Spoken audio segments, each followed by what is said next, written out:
بسم اللہ الرحمن الرحیم۔ السلام علیکم۔ دنیا کا ظالم و وحشی ترین انسان ہلاکو خان اپنے گھوڑے پر شان سے بیٹھا ہوا تھا۔ چاروں طرف تاتاری افواج کی صفیں کھڑی تھیں۔ سب سے آگے ہلاکو خان کا گھوڑا تھا۔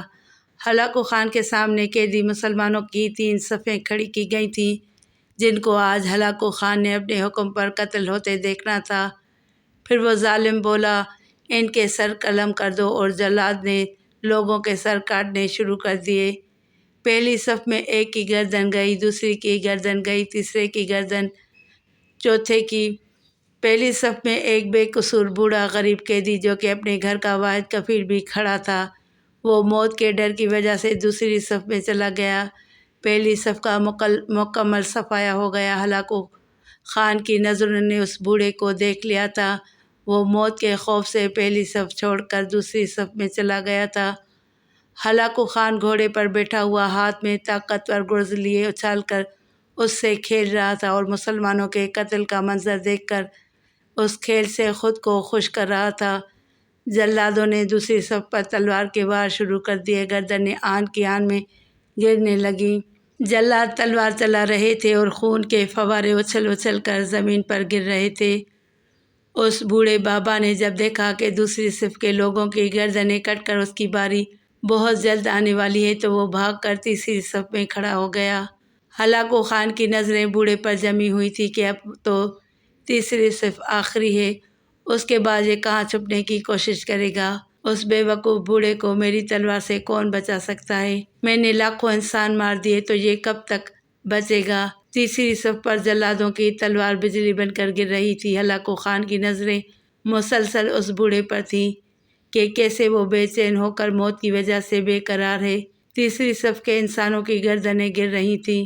جلاد بجلی کی سی تیزی سے اس بوڑھے بابا تک پہنچا تو ہلاکو خان کی آواز گونجی، رک جاؤ، اس کو ابھی کچھ نہ کہو۔ بڈھے بتا، پہلی صف سے تو دوسری صف میں بھاگ کر آیا، جب وہ ختم ہو گئی تو تیسری صف میں بھاگ آیا۔ بڈھے، اب بتا، پیچھے تو کوئی اور صف بھی نہیں، اب تو بھاگ کر کہاں جائے گا؟ اب تجھے مجھ سے کون بچائے گا؟ اس بوڑھے نے آسمان کی طرف دیکھا اور کہا، میں نے پہلی صف کو اس لیے چھوڑا کہ شاید میں دوسری میں بچ جاؤں، لیکن موت وہاں بھی پہنچی۔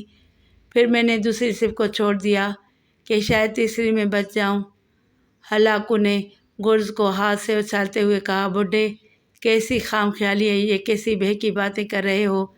بھلا تمہیں میری تلوار سے بھی کوئی بچا سکتا ہے؟ بوڑھے مسلمان نے زمین و آسمان کی ہر چیز کے مالک اس وحدہ لا شریک رب پر بے انتہا یقین کے ساتھ کہا کہ وہ اوپر والی ذات اگر چاہے تو کچھ بھی ہو سکتا ہے، اور اگر وہ چاہے تو مجھے تجھ سے بچا سکتا ہے۔ کیسے بچا سکتا ہے؟ ہلاکو خان نے اتنے تکبر سے کہا کہ اس کے ہاتھ سے گرز گر پڑا۔ ہلاکو خان چابک دست، ہوشیار جنگجو اور چالاک انسان تھا۔ ہلاکو خان نے گھوڑے کے اوپر بیٹھے بیٹھے گرے ہوئے گرز کو اٹھانے کے لیے خود کو جھکایا کہ زمین پر گرنے سے پہلے وہ اسے ہوا میں ہی پکڑ لے۔ اسی کوشش میں ہلاکو خان کا ایک پاؤں رکاب سے نکلا اور وہ اپنے گھوڑے سے نیچے آ پڑا، جبکہ دوسرا پاؤں رکاب میں ہی پھنس کر رہ گیا۔ ہلاکو خان کا گھوڑا اتنا ڈر گیا کہ بھاگ نکلا۔ ہلاکو نے خود کو بچانے کی بڑی کوشش کی، لشکر بھی حرکت میں آ گیا، لیکن گھوڑا اتنا طاقتور تھا کہ کسی کے قابو میں نہ آیا۔ وہ ہلاکو کو پتھروں میں گھسیٹ گھسیٹ کر بھاگتا رہا، یہاں تک کہ ہلاکو کا سر پتھروں سے پٹک پٹک کر اس قدر لہولہان ہو گیا کہ اس کی روح چند ہی منٹوں میں اپنے اس تکبر بھرے وجود کو چھوڑ کر جہنم رسید ہو گئی۔